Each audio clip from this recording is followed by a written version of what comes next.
Hello, everybody, and welcome this beautiful Saturday, hot Saturday here in Los Angeles. How is everyone doing? Welcome, everybody. Appreciate you taking the time out to come join us for this little weekend office hour session.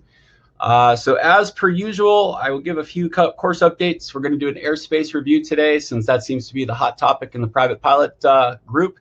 And after that, we'll review just a couple private pilot missed questions on this session, and then I'll open it up to everybody else. If you do have any additional questions about the course or anything else, and Mark, if you have the specific question to question number 2 and 4 and 130, so I think what Mark is referring to in the comment section is he's saying that there's several questions that are relatively similar, but if you look at them closely, the answers slightly differ. The reason why I'm showing you that is that there's a few different ways that the FAA can ask the exact same question with different results, basically. So that's the reason why I throw those questions in there.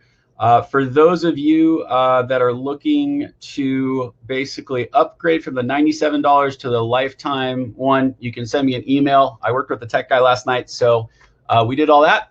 And then from there, did about 8 one-on-ones this morning, so had a lot of fun with that. Very nice to meet you guys and gals out there. But anyways, let's get going and let's get on to what we're going to be doing today. So as mentioned, Saturday, August 1st, first day of the month. So welcome, everyone. We'll go through a couple course updates and some upcoming classes if you were not aware of them. We'll go over an airspace review, an abbreviated airspace review. And then in addition to that, we'll open it up to anybody else that has questions, whether they're general questions or specific questions. So welcome, everybody. Jason, the 127, the 3 payment one is exactly the same. All right, so course updates for those of you that are not aware or not in the private pilot ground school. We do have the private pilot ground school. It's about halfway through right now, so we're 2 weeks in. It'll conclude on August 14th. It's Monday, Wednesday, and Friday. Other than that, that runs from 5 to 8:30 p.m. Pacific time. And then we have our upcoming classes as well. So we've got the live online commercial pilot ground school, which is like a supersized version of the private pilot ground school. It basically is the same content, except it's more in depth as it relates to the commercial. So you're going to go over a little bit more in terms of aerodynamics, weight and balance, or how weight and balance shifts and affects. In addition to that, systems is kind of a big thing with pressurization, landing gear systems, squat switches, those types of things. They put a lot more emphasis on that. But we do cover kind of the same topics, such as we still have to cover runway incursions, land and hold short operations, etc. So that runs from the 31st through the 14th of September. It's only 7 classes, but once again, Monday, Wednesday, and Friday. Then we have the instrument ground school for anybody who missed out on the first free one. We're going to be offering it again. This will be the last one of 2020 for this year. It's going to run from September 21st through October 16th. It's 12 classes total. It's every Monday, Wednesday, and Friday, 5 p.m. to 8:30 p.m. The first 2.5 to 3 classes are a very, very quick refresher on the private pilot material that you're required to know as an instrument pilot, and pretty much all the new stuff's on lessons 4 through 12. And then we have the we have the Certified Flight Instructor Ground School starting in November, December. We'll release more information about that, okay? So all of them, whether you're an instrument or a commercial, you're still required to have a written test. It needs to be endorsed. The only endorsements that you don't need is if you take a ground instructor. Any of the instructor writtens, you don't actually have to have an endorsement for. So, but for the instrument and the commercial, you need a written test endorsement in order to qualify to sit for the official FAA test, okay?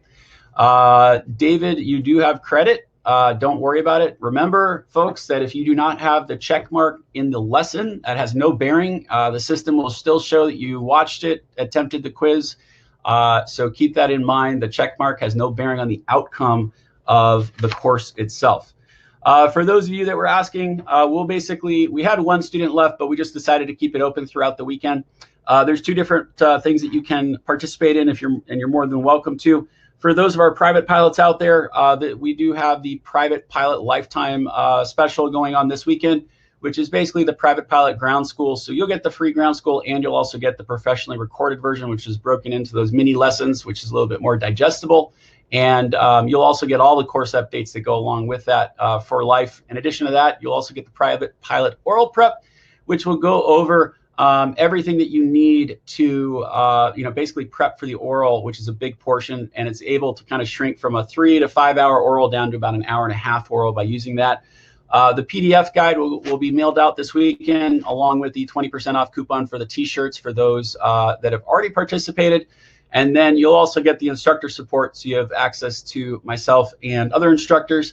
In addition to that, the written test endorsement and the FAA wings credits will be provided, and then we'll continue to extend the 1 hour one-on-one ground lesson with myself throughout the weekend, and then we'll close it up on Sunday. Okay, so if you're interested in that on any of those, and whether it is the 3 easy payments of $33 a month or just one-time payment, they are exactly the same. And then in addition to that, we can put that in a sticky message as well. So the other one that we have, if you're interested or potentially going on a little bit further, is basically the same package, except we're offering the instrument ground school, the commercial drone course, the ForeFlight course, and the commercial ground school once it becomes available in late August. So those are for basically $30 more, or you can break it into 3 payments. It's exactly the same. You get access to it yesterday. Okay, I'm sorry, you get access to it to the same day that you purchase it. Sorry, I was looking at the comments here to see if I had anything that I need to look at. For those that purchase, whether it's the one-time or the payment plan, you get access to the material immediately. And if you did the purchase, Dave, once again, if you're having an issue, you can go ahead and shoot me an email. But if you're trying to access the courses, all you do is you go onto, I believe it's online courses, or it's usually in the top center portion of your screen, and I believe it says online courses. You click on that, and then you can click on whatever course. Basically, it'll open up all those courses for you. Okay. The instrument pilot ground school is the professionally recorded one, and then the live online one, Joe, is you'll also have access to that as well. Okay. All right. So with that, I will go ahead and throw that in the sticky message for everybody here, and then we're going to get going into Airspace, because there were quite a few questions, but we'll do an Airspace review and talk about it and look at the chart as well. And let me see exactly how that is labeled. I believe it's just called online courses. So when you do purchase it, you have to be signed in, and in the upper right-hand corner, all you would do is click on online training courses. Once you click on online training courses, then you can click on the corresponding course that you are interested in, and I posted that in the sticky message. All right, so let's get on with the material here, and we'll answer those questions, and then if you have any more of those questions in regards to anything relating to this, and if you want to upgrade, you can just send me an email, Rick, and I'll send you the link. Then all you have to do is just save them, write them down, and we'll talk about it at the end of class here. All right, so what we're going to be doing today is we are going to be talking mainly about private pilot stuff, but it does cover everything for majority of pilots, because we all need to know the airspace. And this seems to be kind of a big issue, or we're getting a lot of questions in the private pilot course for reviewing airspace altogether. Now, airspace is broken down into these following categories, and these are just mnemonics that we use. Categories Alpha, Bravo, Charlie, Delta, and Echo is all considered controlled airspace. Now, what we mean by controlled airspace is that there are radar services available, meaning that we can get flight following, or basically have the ATC follow us on the radar, if you will, and they can. That's kind of an easy way to think about it. Keep in mind, our private pilot class, we haven't gone over exactly what radar services are, because we're not doing that until Monday. But radar services are essentially us as private pilots. We can pick up flight following or get service area advisories for traffic or local area maneuvers, however you want to call it. But if we're in an uncontrolled airspace like Gulf, then the radar doesn't actually pick us up in those cases. So there is no there is no traffic separation, if you will, in uncontrolled airspace. So that's the big difference between controlled airspace and uncontrolled airspace. Now, once you get into the instrument world, that becomes a lot more important, because if we are flying on an IFR flight plan, an instrument flight plan, we can really only pick that up in controlled airspace where ATC can see us, and those are going to be the alpha through echo. And then the uncontrolled airspace, if we were an IFR pilot, we're kind of on your own at that point, right? That's kind of like the Wild West. Now, the easy way of remembering this, and we'll go through this here and step by step for each one of these, is if you want to think of class alpha, they usually say, the mnemonics here are kind of A for altitude. So as shown in the chart there, class alpha starts at 18,000 MSL, and then it goes all the way up to flight level 600, which is 60,000 feet. And keep in mind that between 18 and 60,000 feet, you need to have an instrument rating and be on an IFR flight plan. So for the majority of students in the private pilot class, we're not going to be able to go up there until we get that instrument rating. The next one that we have going down the alphabet is B, or big, or Bravo. Class Bravos are really going to be primarily, those are going to be your larger airports. So think of San Francisco International, Los Angeles International, San Diego. On the East Coast, we have all of the DC airports like Reagan and Washington. We also have JFK. We've got Logan at Boston, Miami. So these are all the big, giant airspaces out there where the largest of the largest metropolitan cities are, when those are the Class Bravos. The Class Charlies are crowded airspace. They're not quite as crowded as Class Deltas, but in the same sense, they are controlled. And keep in mind, Class Delta, Charlie, and Bravo all have a form of a control tower. The control tower may not be in operation 24 hours a day, but it usually will be listing whatever the operational hours are inside of the chart supplement. And remember, that is the green book. For some of us that have been around a little bit longer, that used to be called the AFD, or Airport Facility Directory. But Delta, Charlie, and Bravo are the ones that have the control tower as shown there. Now, Class Charlies and Class Bravos, they look like an upside down wedding cake, but Class Charlie is a slightly smaller version. So Class Bravos will go from the surface generally up to 10,000 feet. Class Charlies will generally go from surface to 4,000 feet and have two separate layers on them. Now, between Delta Charlie, the only licensing requirements that we have basically for all airspace is that you have at least a student pilot license.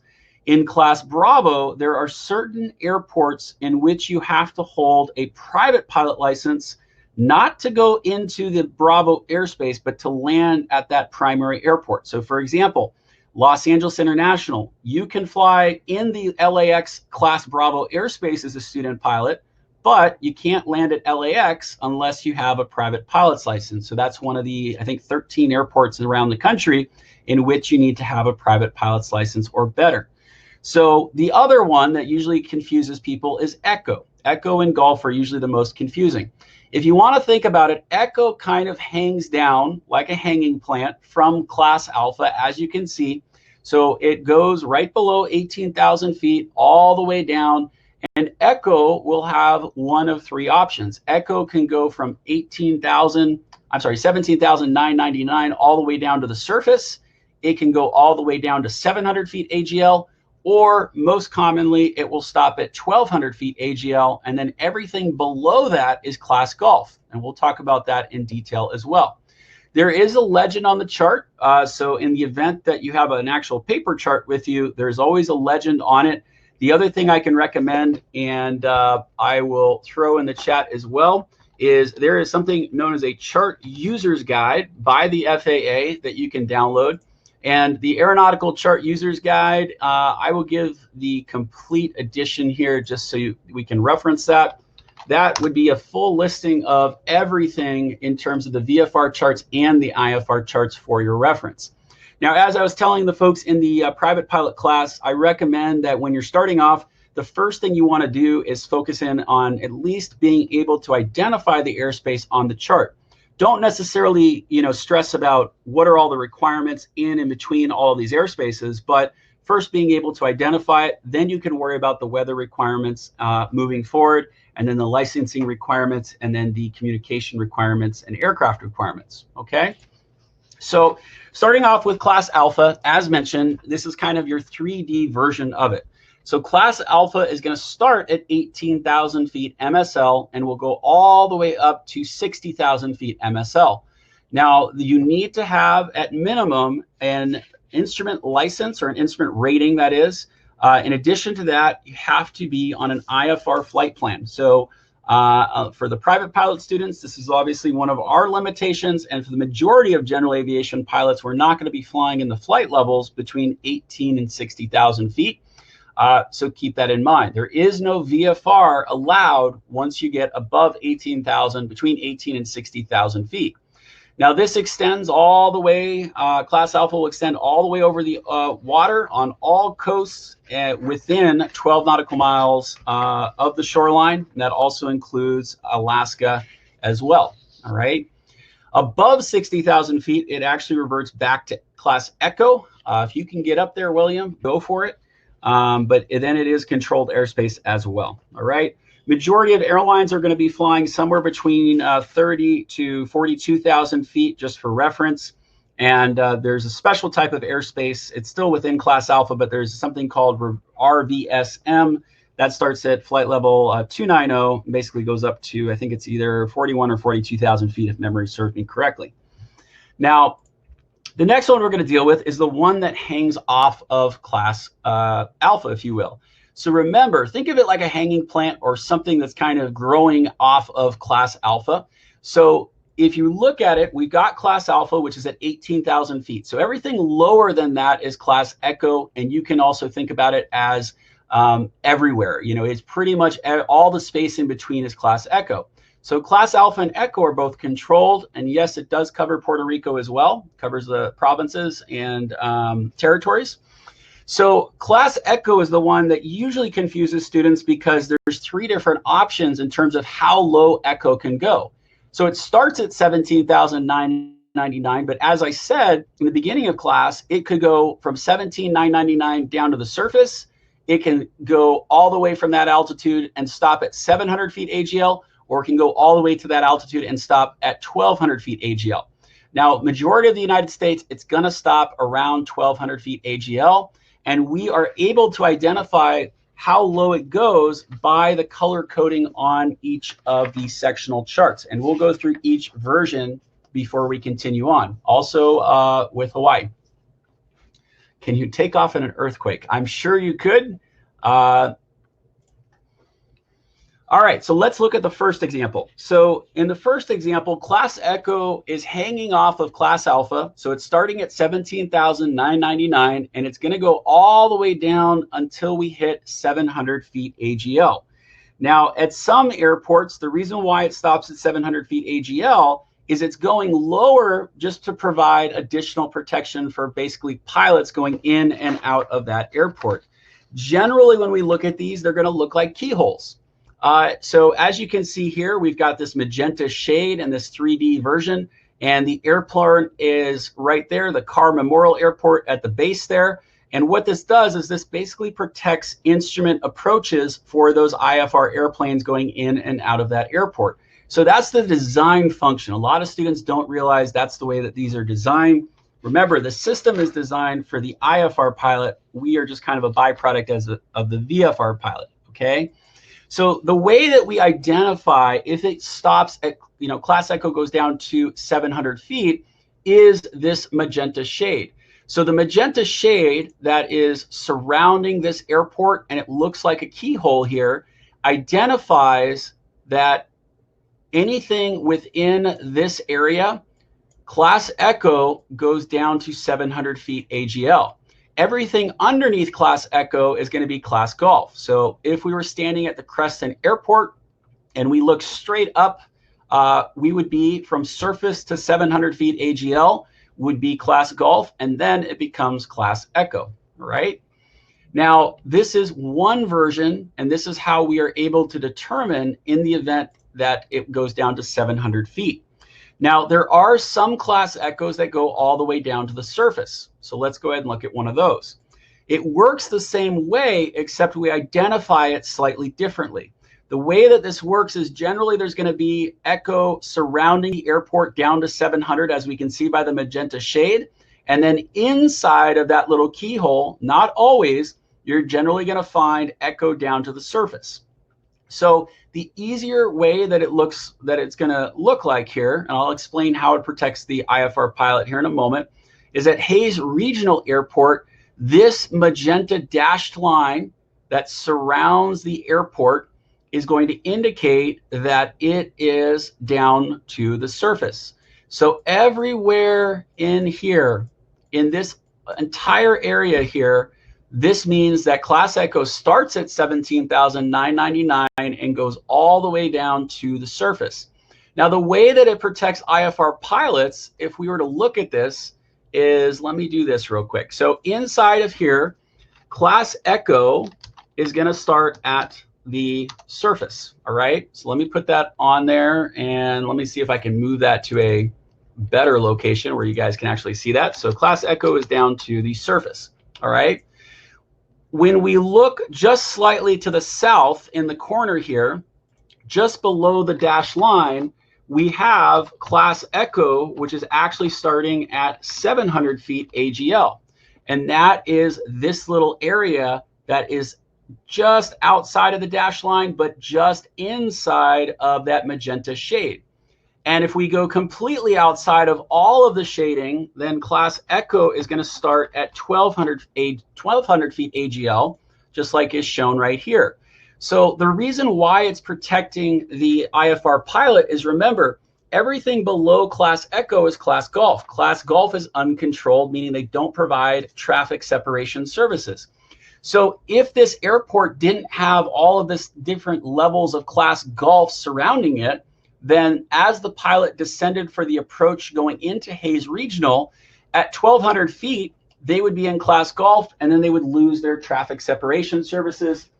So what this is doing is this is allowing the pilot to basically keep those radar services as it goes into the airport. Now, I do not know which way the approach is going, but let's just assume that it's going to be going this way, just like that. So as the pilot's descending, they're going to be in Class Echo just outside, right over here, where this little pink dot is right there. They're in Class Echo up until 1,200 feet. Everything below that is Class Golf. Then they get into the magenta shade, but they're just slightly outside of the dash line. As they continue descending, they're protected until they get to 700 feet AGL. And then once they're inside of the dash line, they're protected all the way down to the surface, okay? So keep in mind that it's going to, that's the reason why they're designed this way. And really, we don't talk about this until you get into the IFR class because it's not as pertinent. Now, the main things that we want to know are the clearance requirements in terms of what are your weather clearance requirements for Class Echo. Now, Class Echo is pretty easy. Your options are above 10,000 and below 10,000. So remember the mnemonics that we use. Anytime that we are above 10,000 feet for Class Echo, we're going to use the mnemonic F111, all right? Anytime that we are below 10,000 feet, we use the mnemonic, in Class Echo, we use the mnemonics Cessna 152, if you will, all right? So the way that we do that, and I apologize, I'm working from home today, so I don't have my cool little Ouija board. I'm gonna do my best with my mouse here, is if we look at a cloud and we are in Class Echo above 10,000, the F is going to basically represent the number 5. So it's 5 statute miles of visibility. All right. Then the 111 is representing our cloud clearance. So it's going to be 1,000 feet above the cloud, 1,000 feet below the cloud. And in this case, this is kind of the only unusual one. It's 1 statute mile horizontally from that cloud in either direction. All right. So that's what the F111 means in this case. The radius of the dash magenta line is dependent upon the airport. There is no specific direction in terms of, is it 3 nautical miles, 4 nautical miles, or so forth. It is the design of the airport. As we can see here, these keyholes are probably protecting instrument approaches. I can't guarantee it without looking at the plate, but they are protecting instrument approaches probably going into this main runway here at Hayes Regional, all right? The ceiling, I'm not sure what you mean by 100 feet, but what we're talking about is 1,000 feet above a cloud, below the cloud, 1 statute mile to the right and to the left. Now, anytime, and that's above 10,000 feet, anytime that we are below 10,000 feet in Class Echo, it's going to be slightly different rules, and our cloud clearance requirements change in the sense that we actually get a little bit easier to do it. So we are more likely to see 3 Cessna 152s below 10,000 feet. And the way that that works is it's 3 statute miles of visibility. Once again, it's 1,000 feet above the cloud. And in this case, it's 500 feet below the cloud. And we have 2,000 feet horizontally from the cloud on both sides. So that's how we deal with that, all right? Any questions with that? We'll get into, we're not talking about restricted areas. Keep in mind all the restricted areas, the MOAs, the warning areas, alert areas, all of those areas are what is known as special use airspace. We're going to be only talking about the large portions of the airspace that we're going to be dealing with, which is going to be the controlled and non-controlled airspace today. How can you tell if you're 1,000 feet above the cloud? You're going to have to use your best judgment. And remember that it's up to you to determine these distances. The reason why we have 5 statute miles above 10,000 feet and 3 statute miles below 10,000 feet is that aircraft above 10,000 feet, there is really no speed limit. So keep that in mind. When we're flying along, we just need to fly slower than the speed of sound or the sonic boom, which most of us can do in our Cessnas. But because aircraft are converging at faster rates, that's the reason why the clearance in terms of the cloud clearances and the visibility is increased, okay?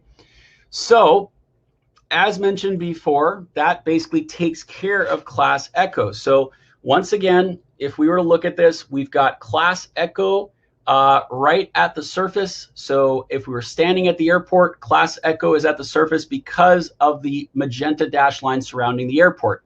If I'm outside and I'm just standing right here where this dot is, you'll notice that there's this magenta shade surrounding the airport. Class Echo starts at 700 feet. If I'm standing at this abandoned airport right here, there is no shading, there is no magenta line, there's nothing. Then what ends up happening is Class Echo will start at 1,200 feet. Remember, everything below Class Echo is going to be Class Gulf airspace, all right? So let's go ahead and look at Class Gulf airspace next.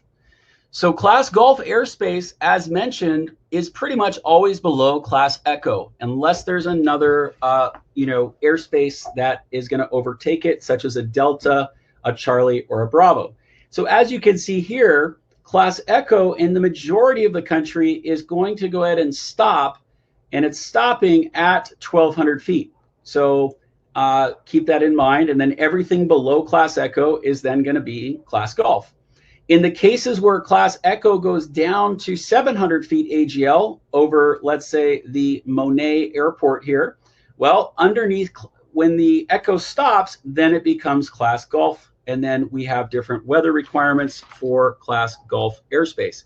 Remember that Class Gulf is usually the one that people get confused the most. It is uncontrolled airspace, so within that airspace, what we do have is a number of different weather requirements. So if we are, I'll put this one up as well.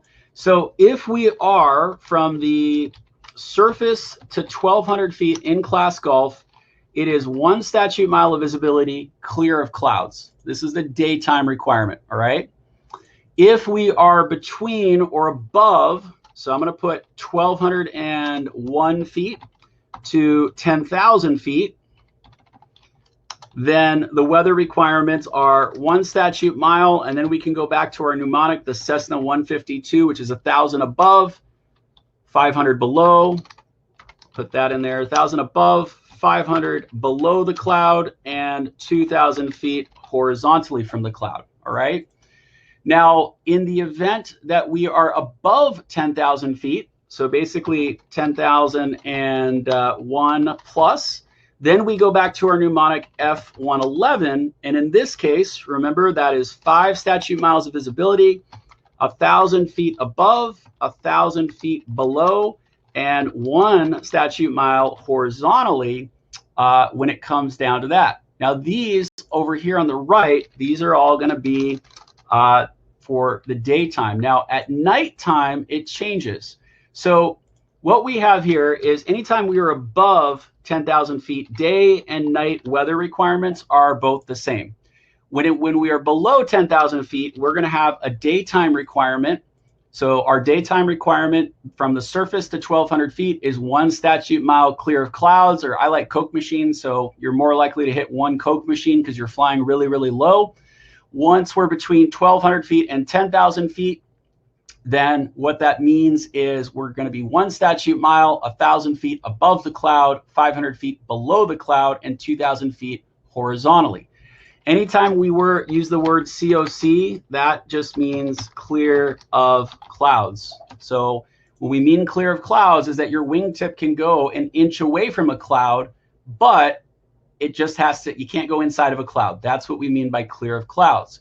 Now for the nighttime requirements, so remember that's the day. For the nighttime requirements, really the only change is when we go from the surface up to 10,000 feet, then it basically reverts to class Echo. So remember, in class Echo, you're more likely to see 3 Cessna 152s. So you're going to have 3 statute miles of visibility, 1,000 feet above the cloud, 500 feet below the cloud, and 2,000 feet horizontally from the cloud. So I'm going to add that on the left-hand side of the screen. All right. Greg, yep, it will continue throughout the weekend. And it's on the sticky note at the very, very top of the page, Greg. So keep in mind that if we're talking about ground level is higher than 8,800 feet, you're going to have to add, because remember, this is all AGL, right? When we talk about the number here, the one where it's from surface to 1,200 feet, this is AGL. That's the only one that's AGL. So from surface to 1,200 feet AGL, everything else that we talk about is considered MSL, all right? So that's what we mean by that, Tracy. Everyone clear with clear of clouds? COC is clear of clouds. Now, once again, what I recommend is drawing the airspace triangle that we did in class. And we can go over that if we need to, but the airspace triangle is a much easier way to remember that. What I'm doing is, because I've drawn that triangle so many times in my training, you kind of compartmentalize the information, and then you're kind of drawing from your memory and just writing down the same thing as if I'm picturing it in front of me, all right? So that is how we identify class Echo and class Golf airspace. Is everyone good with that before I continue and confuse everyone? Yep, Rex, and keep in mind, class Golf has the ability to go up to 14,500 feet. The reason why they chose 14,500 feet is actually because of Mount Whitney. We can do the triangle if you need it. All right. All right, so let's look at some of the other controlled airspace that is going to have a control tower. So remember, class Delta, Charlie, and Bravo have a control tower, but they may not be operating 24 hours a day, okay? So with that, what we have is class Delta is going to basically sit from the surface up to a specific altitude. So when it's sitting at a specific altitude, the altitude will always be in brackets. So in this case, this one is going to go from surface up to 2,700 feet. Now, the class Delta requirements are exactly the same as what we were talking about in class Echo, where you're probably going to be seeing 3 152s. And the way that we identify class Delta airspace, as mentioned, is going to be, instead of the magenta dashed line, you'll notice that this is a cyan dashed line. It's kind of a bluish dashed line. So anywhere inside of this bluish dashed line that surrounds the Eugene Airport here, it is class Delta. And we know it's class Delta because of that color coding.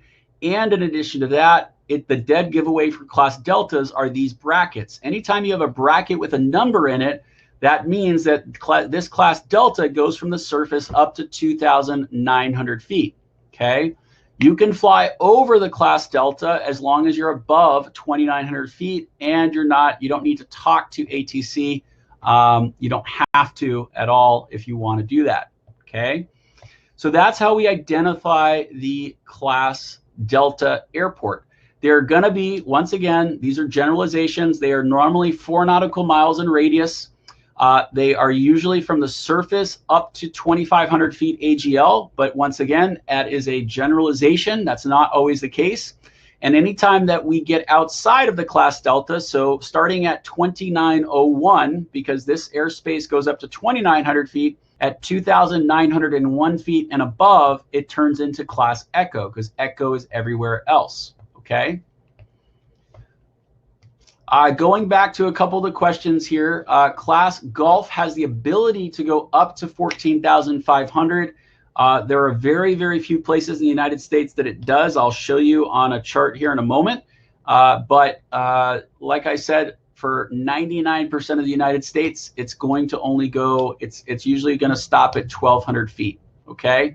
Class Golf exists where ATC can't see you. Exactly, Laurel. So they don't have radar services or separation services is the official definition.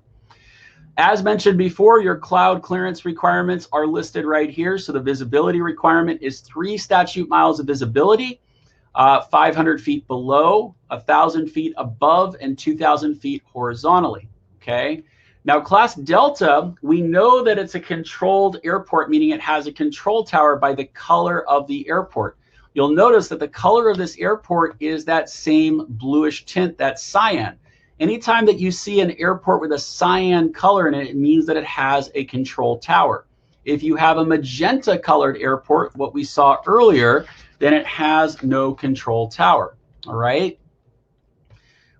How do you know when you're in an airspace? Once again, you're going to basically use the 4 nautical mile radius, which is the typical radius. So when you're about 4 nautical miles away, you'll know that you're in that airspace. But in addition to that, you have a lot of resources. If you have an electronic flight bag, for example, like Garmin Pilot or ForeFlight, you can utilize those resources and use georeferencing, which actually shows where your airplane is on the plate, okay? So keep that in mind. Yep, I don't think so, Mark. Once again, it doesn't mean in class Golf, it doesn't mean they can't see you. Most of the time, ATC can see you in class Golf. It's just going to mean that there's no traffic separation services, okay? No traffic separation services. And just because they can see you doesn't mean they can communicate with you. There are places where you are in controlled airspace, but for one reason or another, usually terrain-related reasons, you can't get a good signal to pick up ATC, okay? Now, the next airspace that we're going to talk about is Class Charlie airspace. So Class Charlie airspace is just a bigger version of Class Delta. It normally goes up to 4,000 feet AGL, that is. It is generally going to be have this type of cylinder or round shape, but keep in mind that the shape will be determined by the terrain, okay? So all of Class Charlies are not perfectly circular. The one that I'll show you this is kind of representing Santa Barbara. Santa Barbara has mountains just kind of to the north of the field. And because of that, it has kind of this weird step down shape. Now they always have 2 different levels. There's one, the inner circular section, or the, if you will, or the inner ring is going to be about 5 nautical miles. And that's going to start at the surface. And then the outer ring will typically extend to 10 nautical miles.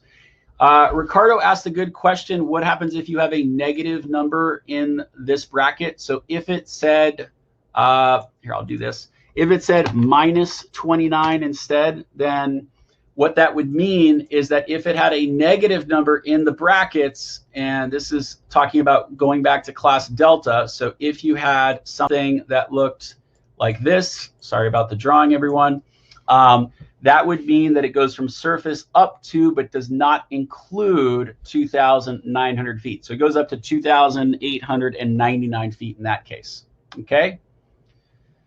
And no ATC, we're just talking about, it's not that ATC doesn't exist, it means that they're not providing traffic separation services.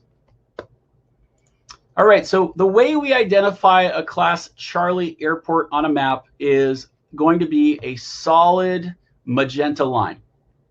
Okay, so the solid magenta line will look something like this. You're going to notice that there's an inner ring and then there's an outer ring. So the inner ring is this one right here surrounding the General Ford Airport. We'll notice that right here, these are the altitudes for that inner ring. So it goes from surface up to 4,800 feet MSL. Then we've got an outer ring which surrounds the inner ring, and I'm not going to draw the whole thing, but the outer ring, for example, is from 2,000 feet up to 4,800 feet. So everywhere else is going to be Class Echo, and then below that is Class Golf. Okay. The airspeed limits are 250 knots below 10,000 feet. We can basically have no limit except for we can't exceed the speed of sound above 10,000 feet, okay? When we get to the Class Charlie, you're going to notice that it's the exact same requirements as Class Delta and Class Echo below 10,000 feet. 3 statute miles of visibility, 500 feet below, 1,000 feet above, and 2,000 feet horizontally. Now, inside of Class Delta and Charlie, when the control tower is in operation, you have to basically establish two-way radio communication. Two-way radio communication means that you need to establish or make contact with the tower, and you don't need clearance, but they need to identify your tail number. So if we are 470 Echo Sierra, what I would be doing is I would say Camarillo Tower, Cessna 470 Echo Sierra. We're about 10 miles to the west inbound with information Bravo, looking for a full stop landing. If they come back to me and they say, you know, Cessna 470 Echo Sierra, proceed inbound, or even if they tell me to stand by, that is establishing two-way radio communication, okay? So that's what we mean by two-way radio communication. At all airspaces, except for the Class Bravo, you need at least a student pilot license or better to operate in these specific areas. The next one we're going to be looking at is a Class Bravo, all right? So a Class Bravo airspace is just the giant version of a Class Charlie. You'll notice it looks like an upside-down wedding cake. This is where you're going to find the big Boeing aircraft, the busier airports. Generally, they're going to be surrounding the large metropolitan areas as well. So when we look at a Class Bravo, we know if it's a Class Bravo because of the blue solid shading, and it usually will have multiple layers. So this is Logan International outside of, or in for Boston Airport. And in this case, what we have is the outer layer is right here, and that outer layer is shown. That will be usually about 20 nautical miles, but then we can see what is called the Mode C veil just outside of that. That Mode C veil is where we need to have a Mode C transponder / ADS-B to enter this area, okay? Now, anytime someone was asking about ADS-B, remember that the ADS-B requirements are the exact same requirements as the standard transponder requirements, except the addition that from 3,000 to 10,000 feet, you have to have one in Class Echo only over the Gulf of Mexico, okay? So that's really the only new addition. So wherever a transponder was originally required is the same place that an ADS-B is required to be in operation, all right? Now, for the Class Bravo airspace, it's composing of multiple shelves. So we have the inner ring, which is surrounding the airport here. And the inner ring is going from surface to 7,000 feet. So basically this entire inner ring, Class Bravo exists from the surface to 7,000 feet. If we were to look at this next ring, it's kind of hard to see, but there is another ring right here. And between these two rings is from the 2,000 to 7,000 feet. And then on the exterior ring, it's from 3,000 to 7,000 feet, okay? We'll go over it one more time. When you're going into a Class Bravo airspace, this is the big one. You have to get, so you need an ATC clearance and establish two-way radio communication. So unlike a Class Charlie or a Delta airport where establishing two-way radio communication is just getting them to identify your call sign, what we need to hear inside of a Class Bravo is ATC clearance. So ATC clearance is basically going to be, Cessna 470 Echo Sierra, you're cleared into the Boston Class Bravo airspace, okay? You need to have that. You need to have your call sign, and you need to be officially cleared inside of the airspace. Now, the visibility requirements are slightly different here. They are 3 COC, or 3 statute miles of visibility clear of clouds, okay? So that is the standard. Okay. But remember, in order to fly anywhere inside of the Class Bravo, you just need a student pilot license. In order to land at the primary Class Bravo airport, there are certain Class Bravo airports. You can find a list of them in Chapter 1 of the AIM under Airspace. There are 13 airports that exist in which you need a private pilot license or better in order to officially land at that airport, okay? ADS-B is automatic dependent surveillance broadcast, and it needed to be installed starting at the beginning of this year, but once again, it's not required everywhere. It's just required where the transponders are. All right, so with that, I'll show you a couple different examples here. So I'm going to go ahead and turn this portion off, and I'll share my screen. So if you're basically following along, you can use SkyVector. This is our local area.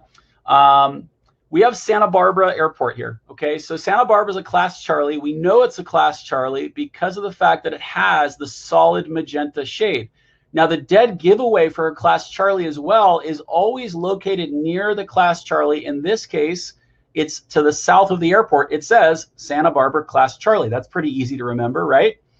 In the outer ring, right by the Golet intersection here, it's from 1,500 to 4,000 feet. On the inner ring, if we were standing right at the airport where this weather station is reporting, it's from surface to 4,000 feet. We know it has a control tower. Number one, it's a Class Charlie, but if we forget about that, that bluish color, that cyan color represents that it has a control tower.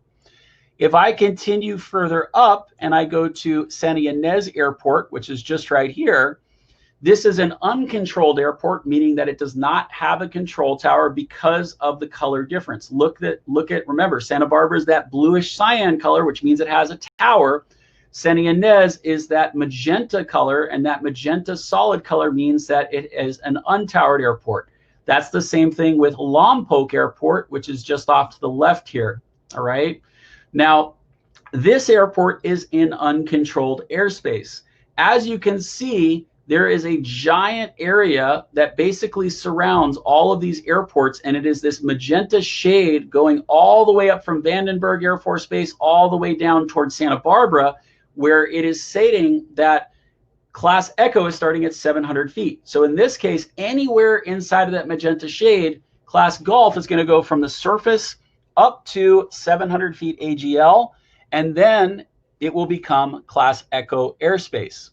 Now, if I continue along, we're going to go ahead and look at these two Class Delta airspaces.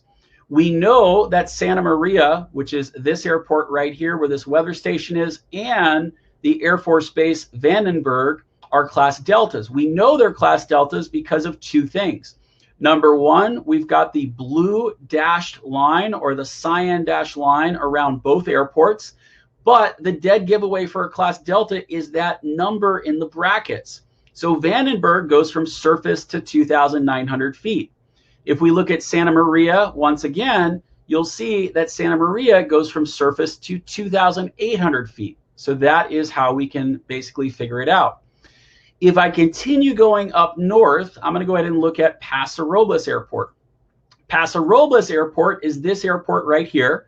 And this airport has a magenta dashed line surrounding it.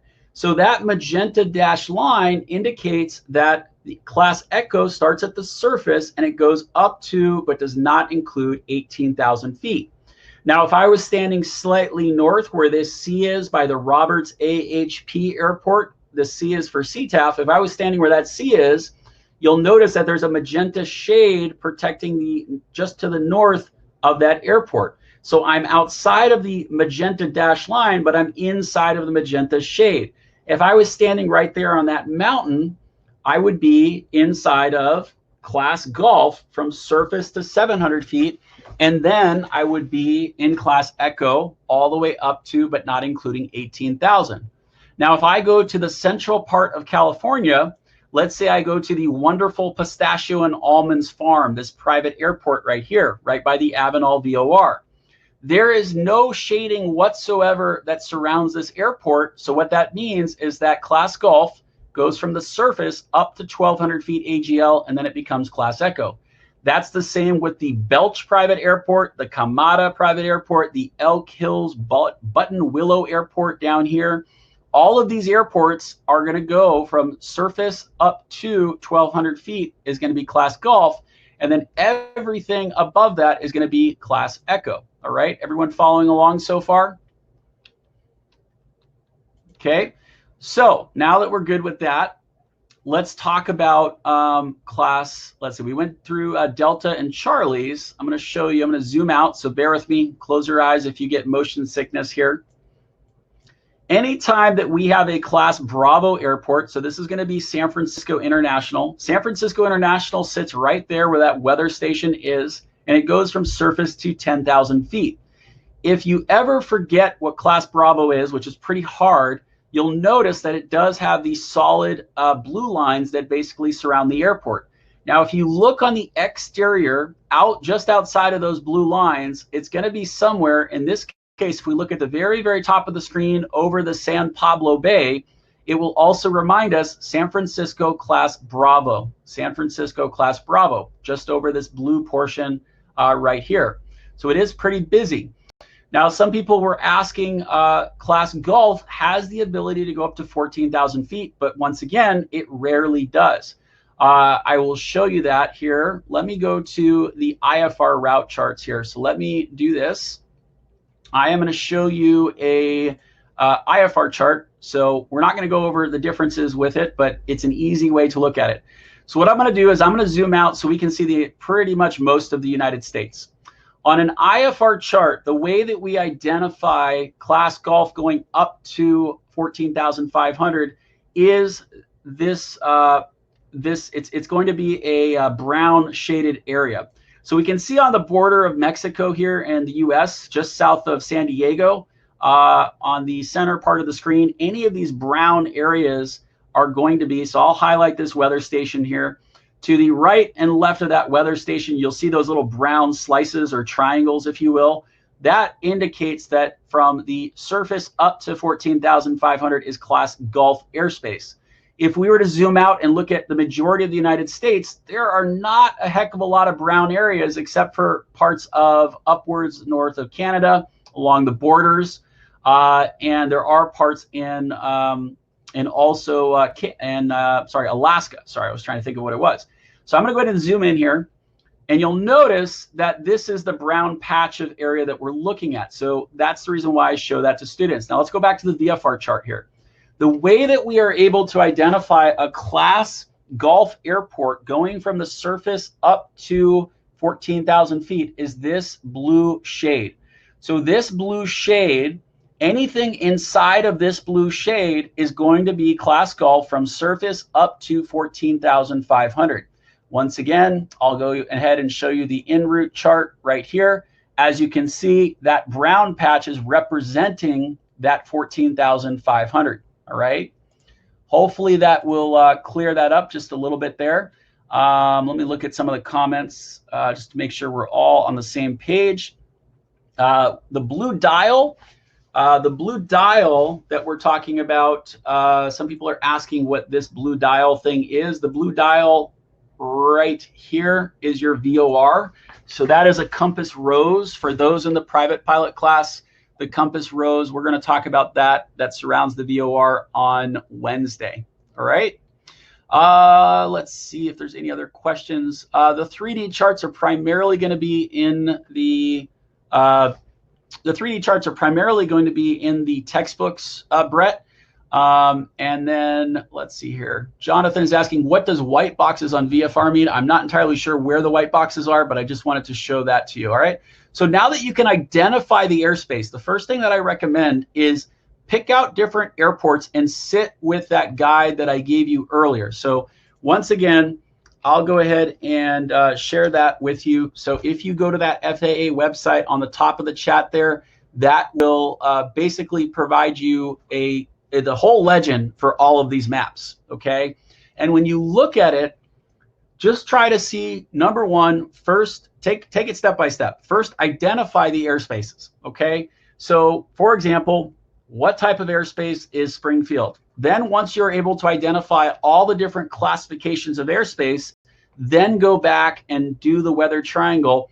And at that point, what I would recommend is, see if you can go through it and draw out the weather triangle a few times. And then once you're able to identify the airspace, what are the weather requirements? What are the licensing requirements? Meaning, what type of pilot's license do you need?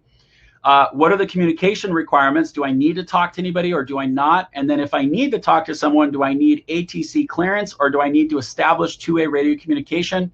And then the final thing is do I need a transponder / ADS-B to be inside of this airspace? All right. All right, so that basically takes care of that. David, I heard that while doing the flight in the Ural, you can't use GPS-only charts. Yeah, you're going to be using sectional charts just like what we have right here, all right? If you are to the point where you are comfortable with that, usually what I will do is then I will have students, the hard one that I usually have students do when they're inside of my class is I have them look at, and if anybody wants this challenge, you can do this. You can look at Hawthorne Airport, which is HHR, or you can look at Compton Airport, which is right next door. So Hawthorne Airport is this one right here. Compton Airport is this one right here. If you were standing at the surface and looking straight up, what are all of the airspaces that you could effectively go through? And what are all of the requirements? These are, once I can get a student to do that, at least in my classes face-to-face, then I know that they understand airspace. If you want to go ahead and write down those codes, it's HHR and CPM. It's just to the south here of LAX. LAX is this big complex right there. And see if you can work on that this weekend. And literally, if you think about it, if I'm standing at any one of these airports and I look straight up, what are all the airspaces that I'm going to be going through? What are all the weather requirements? And keep in mind, you'll go through every airspace all the way up to Class Alpha, okay? All right, so hopefully that was a decent refresher inside of airspace. So let's go back to screen here. Let me go ahead and clear this out and bring the slide back up.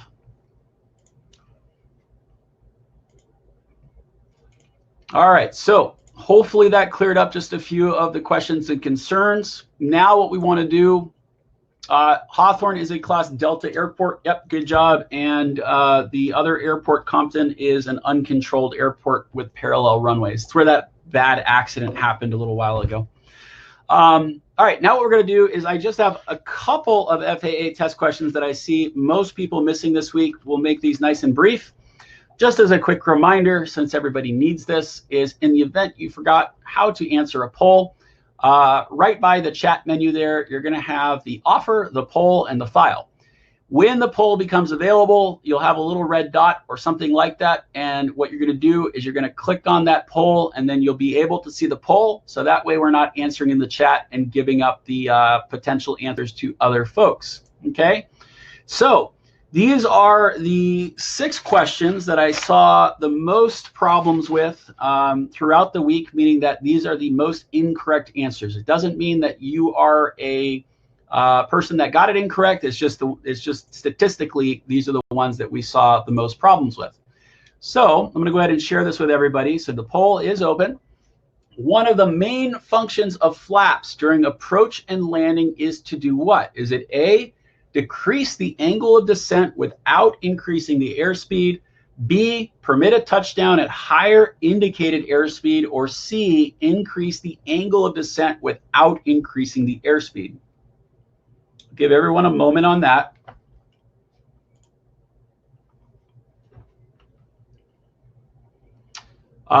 That is correct, Trifam.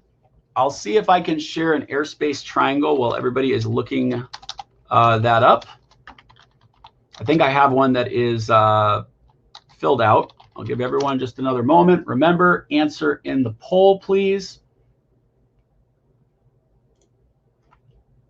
So here it is from Rod Machado, and I will give people two different options to see if I can help you guys out here. Let me open up this one real quick. If anybody wants this, I will throw it in the chat. So here is option number 1. And then the Rod Machado version of that, since he's kind of one of the guys who created that, if you like the clouds, I will throw that in there as well into the chat so you can basically look at both of those images. All right, let's go back to the poll here. It looks like everybody is just about answered. Great, fantastic. All right, I'm gonna go ahead and end it. All right, 82% of the class with the correct answer here. So the correct answer is C. So remember that an increase in angle of descent without increasing airspeed is the correct answer. We had about 15% of the class with A, which is a decreasing the angle of descent without increasing airspeed. The whole purpose of it is to allow a greater angle, meaning that we're basically have a more significant or steeper descent, and we don't want to increase that airspeed because as we're approaching, we want to touch down right as we're approaching the stall. So basically, if we're doing everything correctly, we should be stalling an inch or two above the runway, okay? That would be basically your perfect touchdown, if you would. All right. Glad everyone understands that. Let's go ahead and look at the next FAA test question that we keep missing here. Go ahead and clear this out, and I'll bring this one up. So this is dealing with the engine systems. So if the ground wire between the magneto and the ignition switch becomes disconnected, the most noticeable result will be that the engine, what? It runs very rough, cannot be started with the switch in the on position, or cannot be shut down by turning the switch to the off position.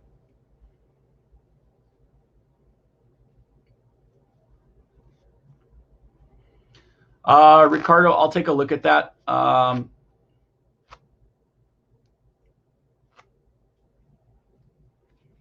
Israel, FAA Wings Credits is an FAA safety program. If you're interested in learning more about it, you can go to faasafety.gov. Right, I'll give everyone just another moment about that.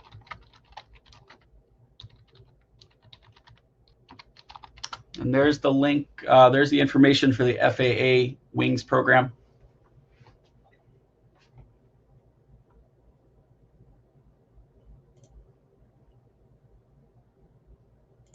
All right, so we have a whopping 80% of the class with the correct answer. So correct answer here is actually C.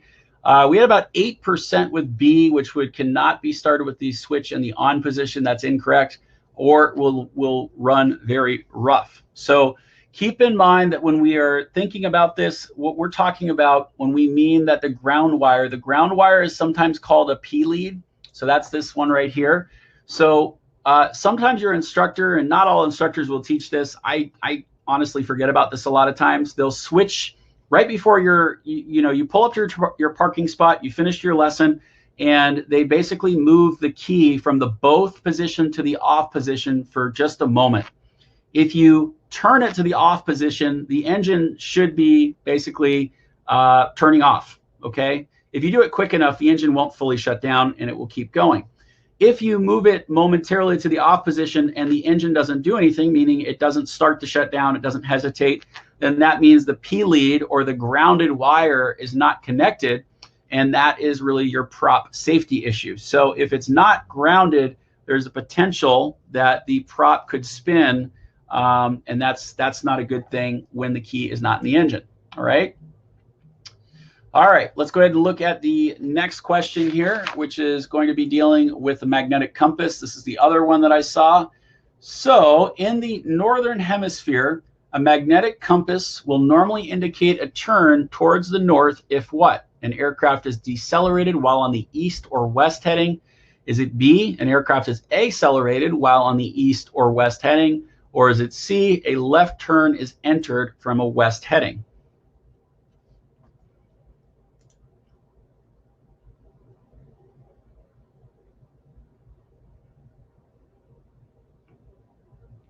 Good point, Rex.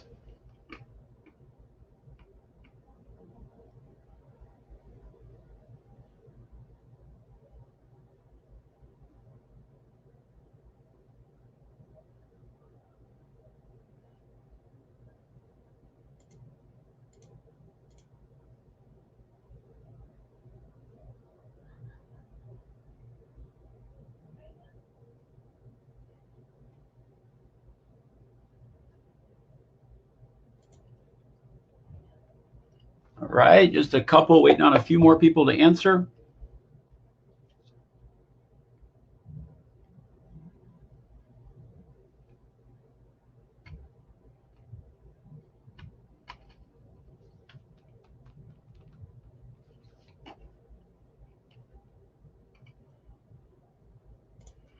All right, good job, everyone. So we have correct answer here is going to be B.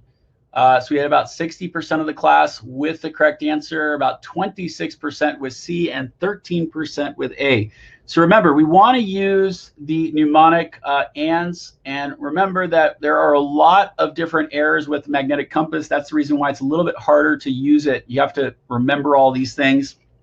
So that is basically, as mentioned, that is the VD-MONA acronym that we use. And inside of VD-MONA is variation, deviation, magnetic dip, what do we got? Oscillation, the acceleration errors, deceleration errors, and then also the northerly turning errors. So the one that we're talking about in this specific question is the acceleration and deceleration errors. The memory aid that we use is ANDS, right, which is accelerate north, decelerate south. It is more apparent when this happens when we are on an easterly or westerly heading. So if we're heading 090 or 270, it will be more obvious to us. So what that means is that if we were on a easterly or westerly heading and we accelerate, the compass will have a momentary turn towards north. If we pull back the power and slow down and we decelerate, it's going to have a momentary turn towards south. That's what it means, okay? It won't be effective if we're basically pointing north or south. We don't have this error. So the error is exaggerated more when we're heading exactly 270 or 090. If we're slightly off from those headings, so let's say instead of heading 090, we're heading 110, we're heading 110, we'll still see the error, but it won't be as pronounced, okay? It won't be as pronounced. Everything that we talk about in this class is dealing with the northern hemisphere for the United States. It will be different in different hemispheres if you're in another part of the world, okay? All right, another FAA test question. This one is just one that you're going to have to memorize, but I see this one confused quite a bit, and it's to maintain your basic med privileges. So in order to maintain your basic med privileges, you're required to complete the comprehensive medical exam checklist every 48 months, 24 months, or 12 months. What I am seeing is that people are answering this based on the standard third class medical, which is incorrect. Remember, this is one of the new medicals that came out. So in the event that within the last 5 years you held any type of FAA medical, you can actually qualify to get basic med. Basic med is you would have to fill out this comprehensive medical exam checklist and take it to your primary care physician or whoever's going to sign off on it, and then you'll get your medical that way. But there's more limitations. So what we mean by that is you can't use your basic med certificate to fly commercially except for a flight instructor. You're also limited in terms of the aircraft type that you can fly and the amount of passengers you can fly, and there's some other limitations as well.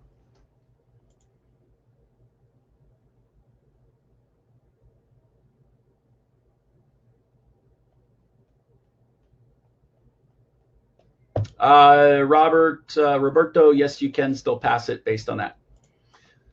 All right. Stick with the original answers. I see people changing answers. I'll give you just another moment. Think about that. It's either 12, 24, or 48 months.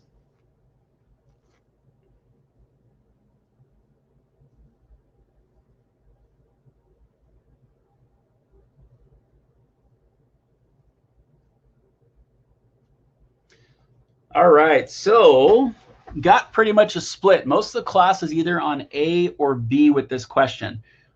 So C is just not an option. C has nothing to do with it. The correct answer here is A. It's every 48 months you are required to have or complete your comprehensive medical examination checklist. Now, where some people are getting it wrong is sometimes they're remembering from the book, it says 24 months. Remember that 24 months is relating to your medical education course. So you have to take a medical education course every 24 months, and you have to fill out your comprehensive medical examination checklist every 48 months, okay? So just remember that those are the two numbers. 24 months is your medical education, which is an online, basically an online training that's pretty easy. And then in addition to that, if the 48 months is relating to the question, which is the CMEC, the Comprehensive Medical Examination Checklist. All right. All right, let's go ahead and continue here. The next question that I have is going to relate to basic VFR. This should be pretty easy considering we just went over all of these questions. See if we're paying attention. So inside of a class Delta airspace, what are the VFR weather minimums? Is it A, 500-foot ceiling and 1 mile of visibility, B, 1,000-foot ceiling and 3 statute miles of visibility, or C, clear of clouds and 2 miles of visibility?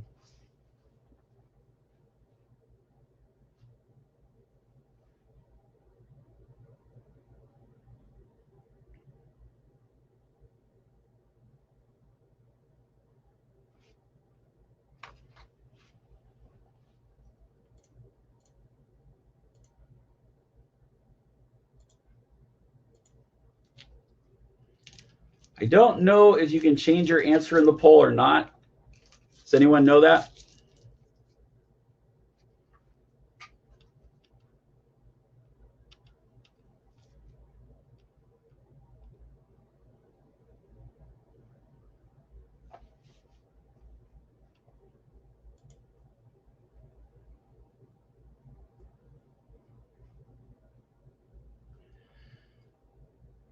All right, so good job, everyone. Correct answer here is going to be B.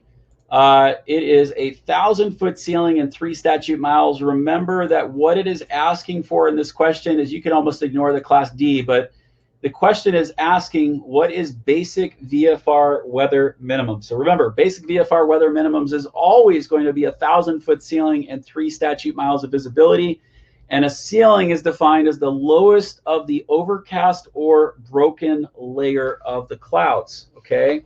So just as a jogging everyone's memory here, because I know we covered this in class, the reason why this was chosen is, remember that the 1,000-foot ceiling is the lowest of that layer of our happy little clouds here and 3 statute miles visibility, because inside of class Echo airspace, we have to be at minimum of 500 feet below the cloud. And remember, our minimum safe altitude is 500 feet in non-populated or non-congested areas. So if we were in an unpopulated area and we're 500 feet below the cloud, that would put us smack dab perfectly safe. And that's the reason why they did the 1,000-foot ceiling and 3 statute miles of visibility, okay? Russ, you can use a DME to decipher the distances.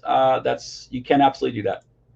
All right, let's look at one more FAA test question. I believe there's 2 left here, including this one. So this is dealing with the airport lighting beacons. I saw a lot of confusion with this where people kind of kept messing this up.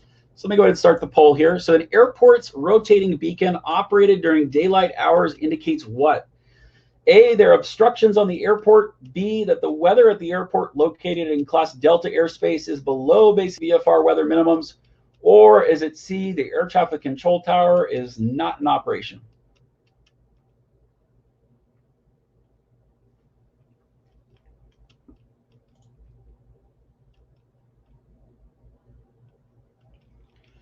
Simon, the ceiling is the lowest layer of the broken or overcast cloud. It's not from your airplane. It's from the lowest layer of that cloud, and the cloud has to be classified as broken or overcast.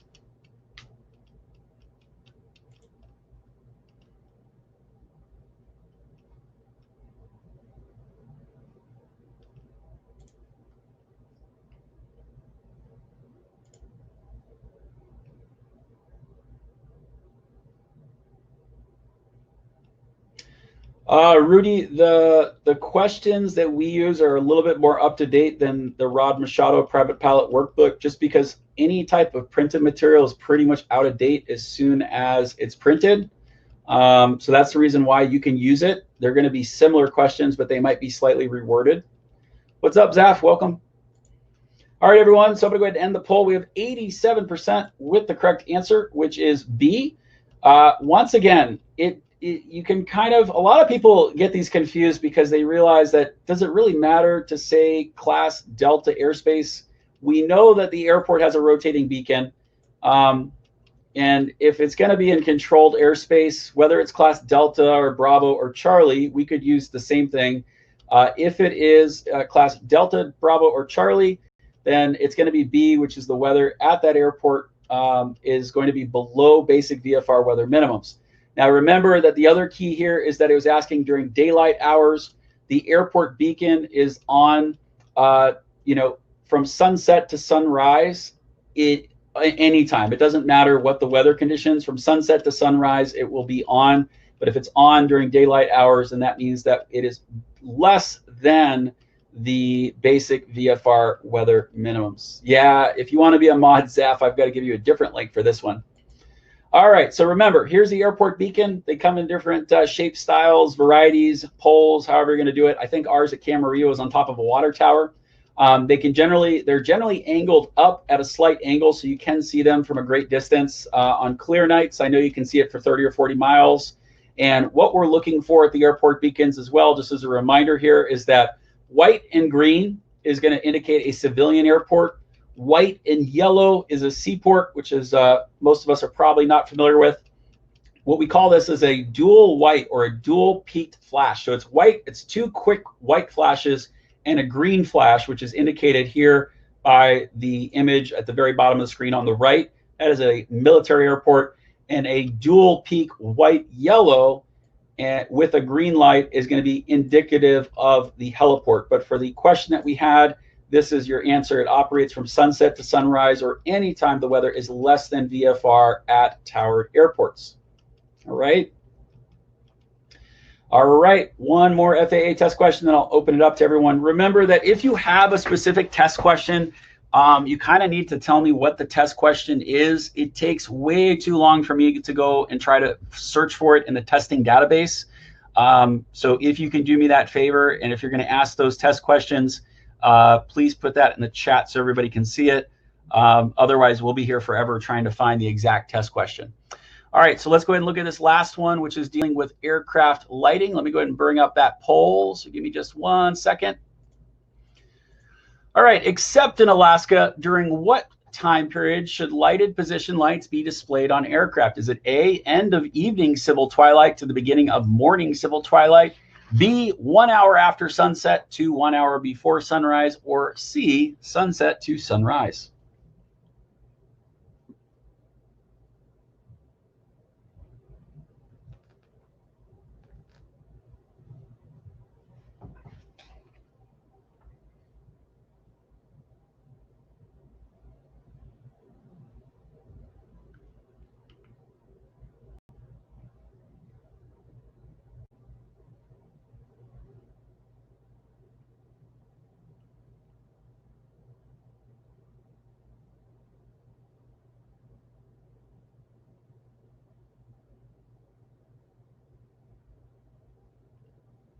Give everyone just another moment.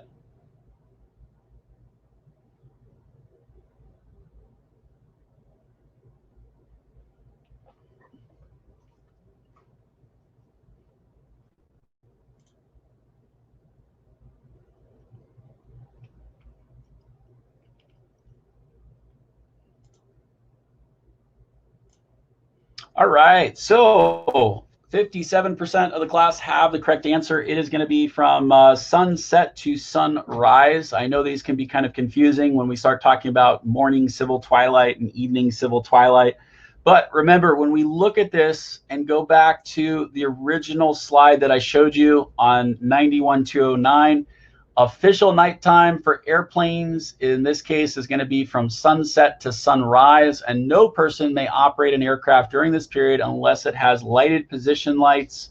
And the reason why they exclude Alaska, of course, is that keep in mind that during the summer they may not have an official sunset to sunrise, or however that works up there, just because they have daylight, you know, almost nearly constantly instead of our normal conditions down here in the continental United States. All right, let's see. All right, so with that, want to see what questions you have. I'm sure that there are some questions out there, so I will open it up to everybody, but that is the conclusion of what I wanted to cover on this Saturday. If you guys are going to be with us in the private pilot class, I'll see you on Monday. If not, I'll see you next Saturday, same time, same place, and we'll go ahead and cover the information. Once again, if you have a specific test question, it is going to take way too long for me to pull up quiz number 3, question 10 from the server. If you can copy and paste it, that would be great. Otherwise, like I said, we'll be here absolutely forever to track down that exact question. And also keep in mind that the questions are supposed to be randomized. So every time that I try to pull up the question database, your question 10 might be different than someone else's question 10, okay? All right, let's see here. So Swathi, thanks again for talking this morning. Minimum visibility below 10,000, minimum distance from clouds for VFR operations. Why is it not 1 mile clear of clouds? Because 1 mile clear of clouds is only for class Gulf airspace. And when we're talking about minimum visibility, we're talking about 3 statute miles and 1,000 foot ceiling. Anne is asking, how do you take off or land from an airport without ATC? That is the exact same way, except we're going to basically act as our own air traffic control. So we're going to self-announce our position. We're going to see if anybody is approaching the airport or is inside the traffic pattern. If let's assume that it's a ghost town and no one's there, then what will end up happening is you would basically just let them know, you know, let's say Santa Paula traffic, Cessna 470 Echo Sierra is taking runway 22, going to be a straight out departure, whatever it is, and then you would just take off from there. John is asking, upon successful completion of the class, what do we receive and how long is it good for? So obviously you get your course of completion certificate, and then you get your written endorsement. The written endorsement, in order to take the FAA private pilot test, does not expire. It's valid indefinitely. Once you take the official FAA exam, at that point, then those results are only good for 24 calendar months, okay? David, I didn't have time to cover it, but I will cover it next week for the FAA testing strategies. I can include those slides for next week. Let's see, there's another question here. So determining the approximate latitude and longitude of an airport. We actually have not covered latitude and longitude yet. We're actually going to be covering that, I think it's tomorrow. But the latitude and longitude lines are basically different tick marks. And then each tick mark is a minute. So if we were to look at this really quickly, I'm not going to do the entire question, but I'll show you an example because I don't have it. I'm not able to bring it up really quickly. So I'm going to go back to SkyVector and show you this real quick. If you look on this chart here, what we have is at the very, very edge of the chart, you're going to notice that these are lines of latitude and longitude. So we've got the 121 degrees, and then each one of these ticks here is a minute. So that's 1 minute, 2 minutes, 3 minutes, so forth. The larger ticks are 10 minutes, 20 minutes, and then here is a line. This entire line is 30 minutes, okay? So what you're going to do is you would then figure out what the degree marker is. So this is 121. And then I would actually have to scroll down on the other screen. And then remember, lat and long. So long is the way, all the way circumference of the Earth, if you will, which is going right and left, east and west. I'm sorry, north and south. And then what we have is you're going to have to find, so let me see if I can figure this out. Here's Paso Robles. I'm going to move the map just slightly down so I can see if I can see the edge here without completely cutting it off. So if you were to figure out the lat and long of Paso Robles, what you're going to need to do is you're going to first have to figure out, doesn't matter which way you go, you're going to basically position it and try to figure out where it crosses. So we know that this is 10, this is 20, that's 21, there's 22 minutes right there where basically that line is going vertically. And then from this point, you'd have to open up the map a little bit more and then figure out at what point we've got the 36-degree parallel here. So this is going to be probably 35 and change somewhere over here. But once again, we have an entire slide deck on the navigation section. It's a little bit difficult to show you without a full map, but that's how you're going to do it. Each one of these tick marks represents a minute. And then you're going to have to look at, we obviously have our latitude and longitude. So this is 36 degrees. And then we've got 121, which is going up and down. And then these are the 30-minute marks. All right. It's a very quick way of doing it, quick and dirty way of doing it. All right, so sky conditions real quick here. So sky conditions are this. So we define sky conditions in one of a couple different ways. We have overcast, which is basically 100%, of clouds. Then we have a broken. After broken, we have scattered, and then I don't want to put that. And then after scattered, if I spelled that correctly, then it's going to be few, and then it's going to be sky clear. So those are our options when we're talking about sky conditions. We'll get into that in the weather section on Friday, but clear skies is obviously just clear skies. Think of these as, percentages. So 25% would be few, 50-ish% would be scattered, and that's not the exact percentage. Broken and overcast is what is designated as, when we're talking about the lowest level of a ceiling, what we're talking about is the lowest level of the overcast or broken layer. So that's what we mean by that. Tracy is asking, where do we sign up to get the emails for the commercial and instrument classes? You can sign up on the Facebook page and click on, you can register for each one of those classes individually, and then you'll get those specific emails. So if you go to facebook.com/Checkride Prep LLC, I believe, that'll take you to the Facebook page, and then you go to the event section. Inside the event section, you can do that, or you can go to our homepage at checkride-prep.com. Our event calendar is on there, and that'll take you directly to the Facebook page, all right? Let's see here. Hi, John. Thanks, Alan. Appreciate it. Special VFR.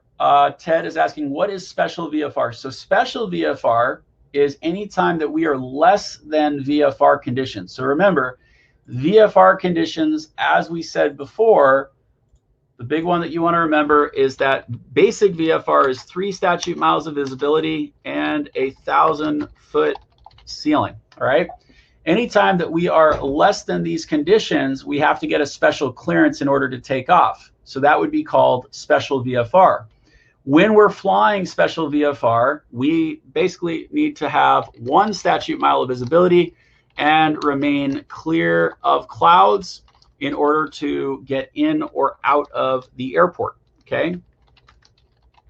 So that is the special VFR requirements.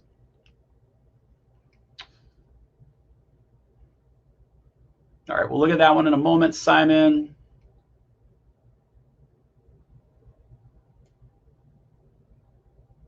All right, so Tom, I believe we just answered that question. You're asking the question of how long is a certificate valid for? So the written endorsement, when everybody finishes the class, the written endorsement is valid indefinitely. It never expires.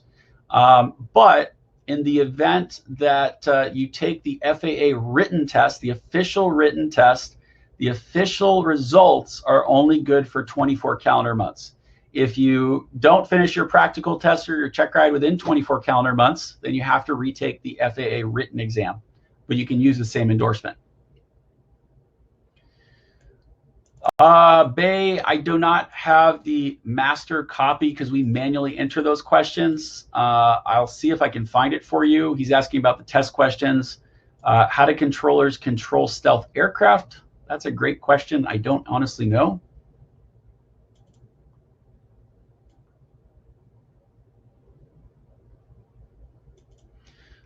Saeed, I'll double check for you.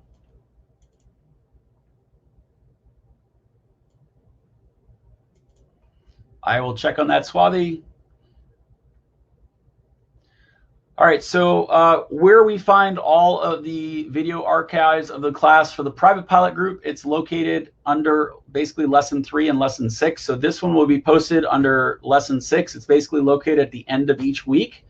For everybody else, it's located in the Aviators monthly members program, if you will. So we're putting all the videos in there. All right.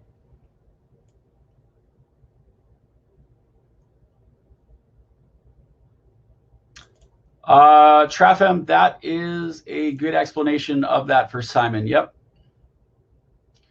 Tom is asking, can you fly with nav lights anyway for visibility, or is that just being stupid?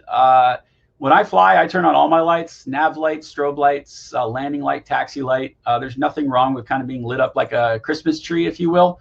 And, you know, the more visible that you are, the better off that it will be. Okay. All right, let's see here. All right, so Adam, what I'll do is this one's going to take a little bit longer to go over the lat and long. I'm going to copy this question down and I will go over it with the class on Monday, and I'll bring up the exact FAA test question. So let me just add that to a notepad real quick so I can write that down. Yep, Tracy, ladder.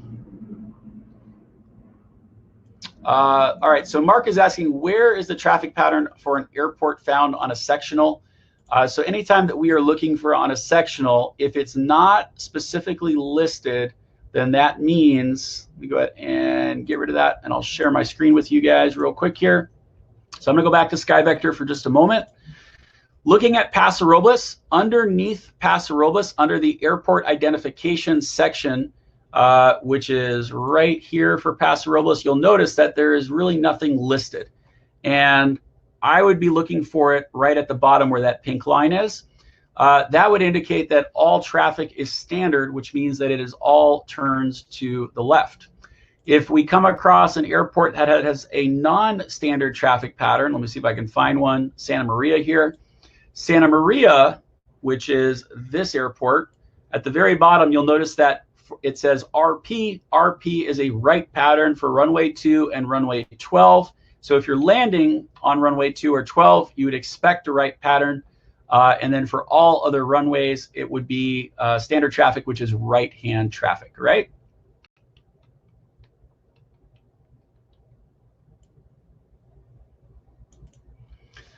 All right, let's see here. Go over this one.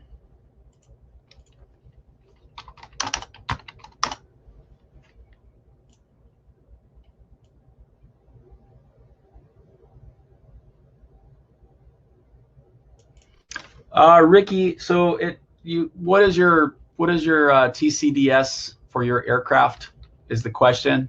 You should be able to find it, but I know sometimes people have problems pulling the type certificate data sheet because the FAA website is just not very friendly.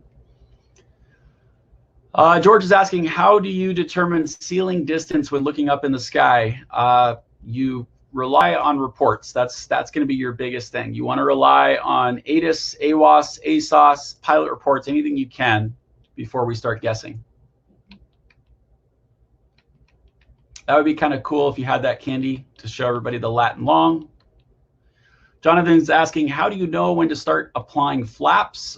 We start applying flaps when we need to slow down. Usually when we're abeam, the numbers in the downwind is usually when we're going to start to slow down. And when we get into the flap operating range, when we're inside of the flap operating range, then we're going to start adding our first notch of flaps.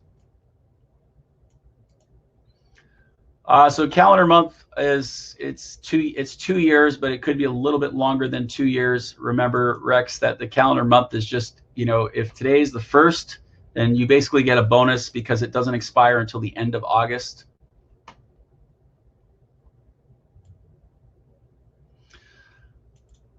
All right, so let me look at this one, Simon.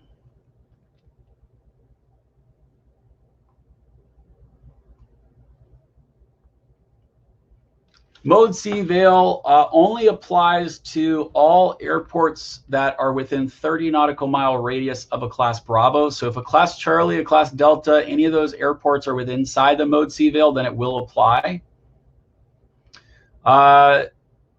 Tyree is asking, do you have to be instrument rated in order for special VFR? No. For a day special VFR, you can be a private pilot. For a night special VFR, then you need to have an instrument rating.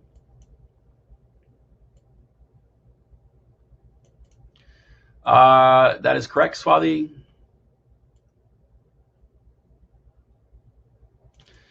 Chris is asking, at the official FAA exam, the only document you're going to get is the Airman Knowledge Testing Supplement. Yeah, they will give you a physical copy of this book and a couple pieces of blank paper, and that's all you're going to get with the pencil. All you need to do is bring an E6B, your plotter, aviation calculator if you've got one, and they will provide everything else. And of course, your endorsement and then your government issued ID.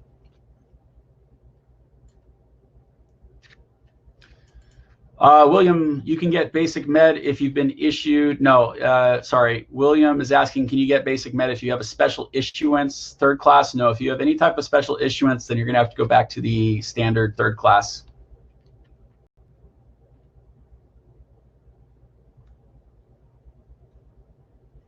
Thank you, thank you, thank you. Have a great weekend, everybody. Ricky, need to know what the airplane is in order to pull up your supplemental type certificate data sheet.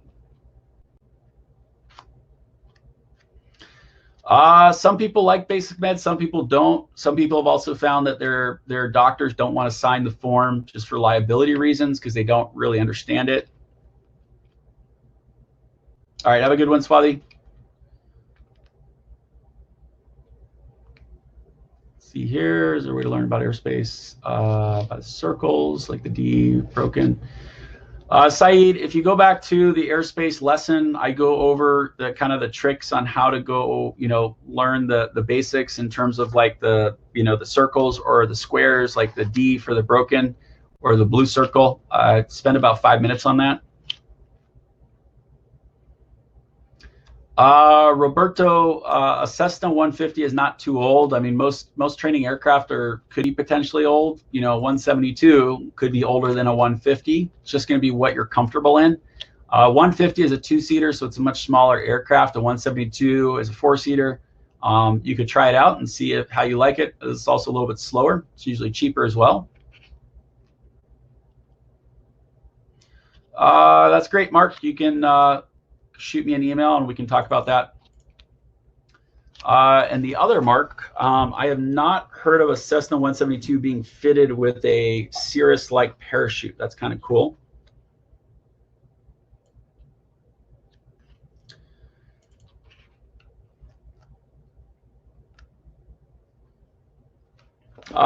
Any restrictions on cell phone use in flight?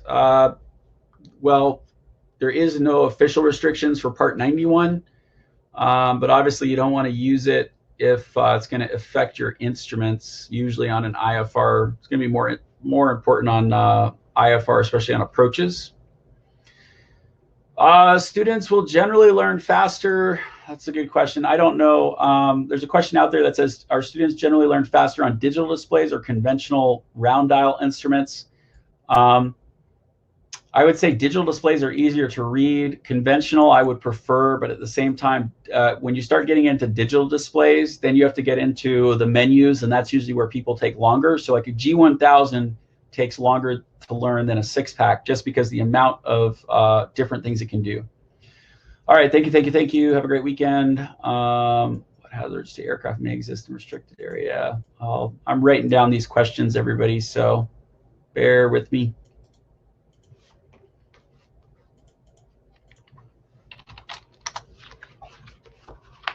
And 33 is not too late for an ATP. Most of us actually get it in our 30s. Thanks, Meg. Mark, there is a course for the G1000, not with us yet, but there are some online courses. I thought about doing it, but it just depends on if there's enough interest. There's a really good book on the G1000. It's actually at the office, but if you want a good resource for the G1000, they actually have like a textbook that this guy puts out, and to learn it. And the G1000, like I said, you have to learn all of the different menus because you could potentially be tested on it. In addition to that, you can also download like a G1000 trainer. A lot of people will do that as well. And it's just kind of getting used to that information. It is called, here's the information, it's called Max Trescott's G1000 Glass Cockpit. So anybody that's interested in learning it, that's a good textbook that will basically take you through it. Yeah, that's still young, Orlando. So, Said, what is the correct way to drain fuel sump? Depending on the airport, some airports have regulations where you're not allowed to dump it back, or dump it on the ground. In that case, they may have buckets. Obviously, once you sump the fuel, if it's clean fuel, usually if you've got one of those GATS jars that basically filters it for you, we'll pour it back into the tanks. If it's obviously contaminated, then we're not going to put it back into the tank, though. The ultimate lifetime access, yep, you can join any of the live courses, Ricardo. All right, let's look at some of these test questions that people brought up. So someone was asking, referring to figure 20 area 4, what hazards to aircraft may exist in the restricted areas? So let me go ahead and take a look at that real quick. Once again, it would help to know what the potential test questions are. But what it's asking for is inside of the restricted area, there is a specific airport. Within that airport, what are the general hazards that we're going to find inside of a restricted area, which is obviously going to be military related. So the answer would relate something to do with the military related. Okay. Thanks, Tom.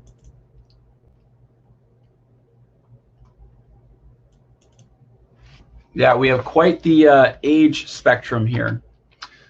For those that asked about the latitude and longitude, like I said, I will do an entire, I will put together that slide for figure 20 area 3, and I will go ahead and teach that to the class, just because that seems to be a common question that's a little bit easier. Refer to figure 23 area 3.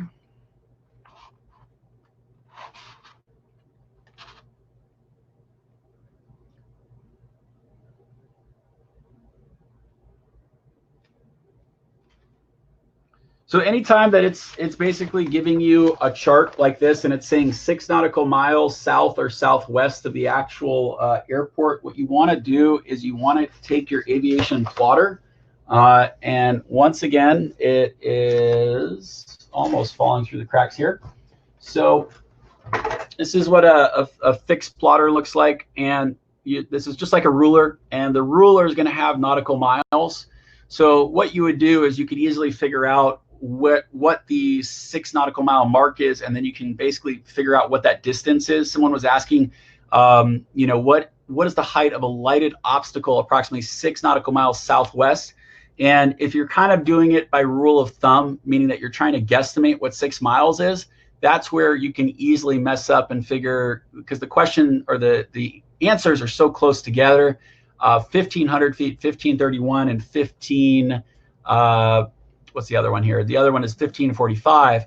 So once again, if you look at it and you actually take it out, and remember, you can't do this on a PDF. You kind of need to print this out or have a copy of the book to do it appropriately.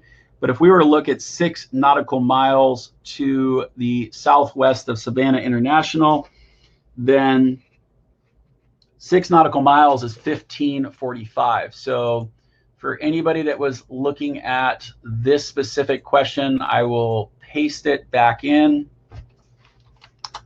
The correct answer for that one is 1545. Okay. So, but once again, if you're not using your actual ruler, then it's going to be pretty difficult to answer that question effectively. All right.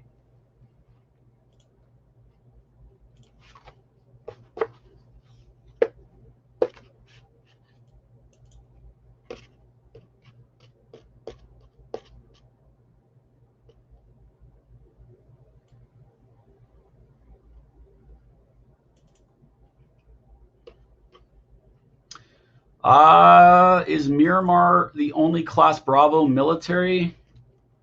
I do not know. I know. I'd have to look that up. That's a good question without actually like investigating a map. Yep. Thank you. Have a great one. Marcus, what is your number? Just IM me your number and we can chat in a little bit. So what you need, Mark, is you have to have an E6B. This isn't an E6B, by the way. This is your aviation plotter. So this is just one version of the aviation plotter. This is a fixed plotter. You'll notice that it actually doesn't move here. The other types of plotters that are available are basically one, but this portion will actually move or rotate. And then the E6B, there's a variety of different types. Once again, I think I left mine at the office. But the E6B is just an aviation calculator. They come in the manual versions, either in plastic, paper, or metal. And then in addition to that, there's also the calculator version. Just be careful with the calculator version. Let me write that down, Marcus.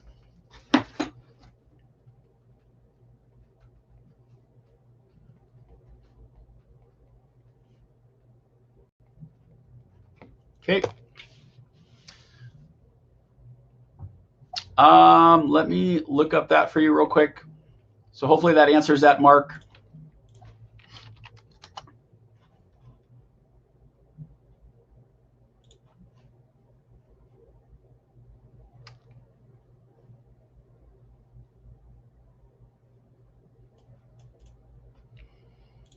And for those of you that want to jump ahead with the lat and long, here's a good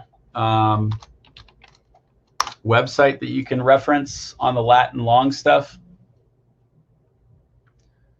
Charts, fixed plotter, E6B. I don't have a kit or anything like that available. You can purchase those items. I think I said they will usually be, you can usually get one of these for about $10 or so, 10 or 12 bucks. The E6B, if you get really the cheap one, you can get another one for 10 or 12 bucks. And then the sectional, once again, it's up to you if you want. It doesn't have to be used. It doesn't have to be a particular location or anything like that. The only reason we want a sectional is that when we're doing the flight planning, you really need to put pen and paper together, or pencil and paper. You need to be able to plot the distances and the locations and then fill out the flight plan that we're going to do it. David, I am unfamiliar with the SC3B flight computer, but if it has the same functionality of time, fuel, and distance calculations, then that should work out just fine.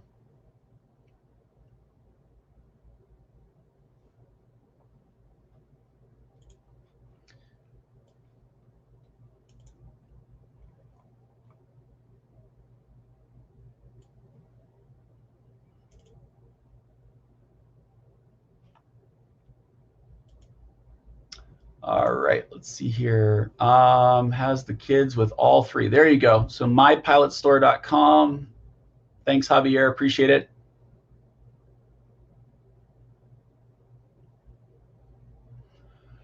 William, if the figure was not located in the text, what you want to do is on all the lessons, it will look like this. This is the Airman Knowledge Testing Supplement for Private Pilot.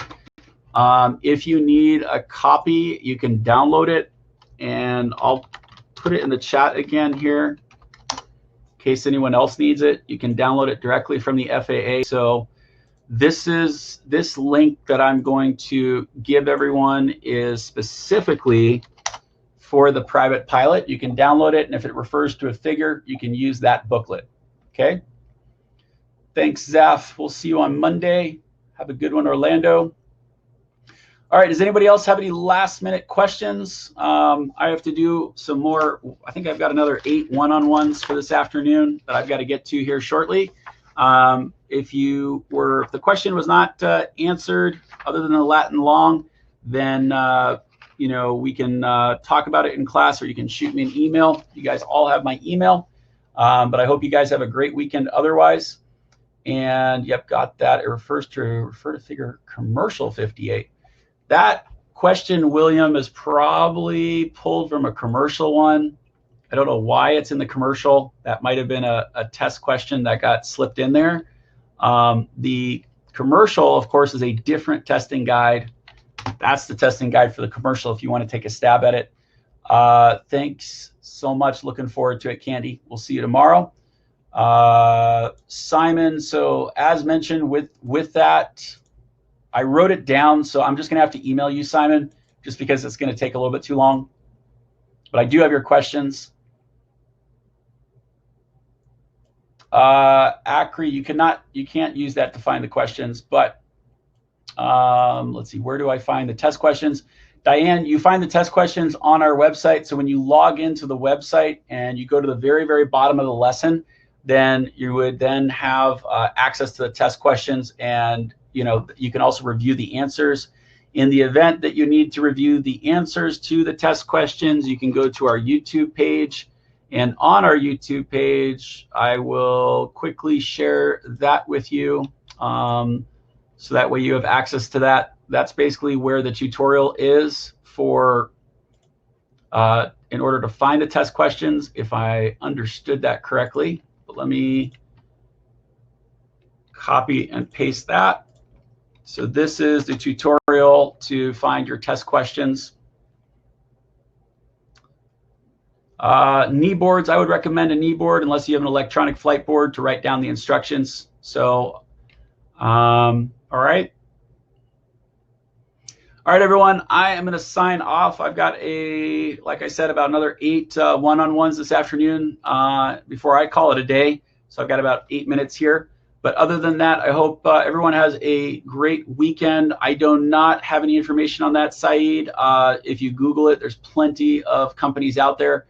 I'll leave the chat open if anybody needs to copy into those links for just a few more minutes. And I hope everyone has a great weekend, and I'll see everybody on Monday. Take care, everyone.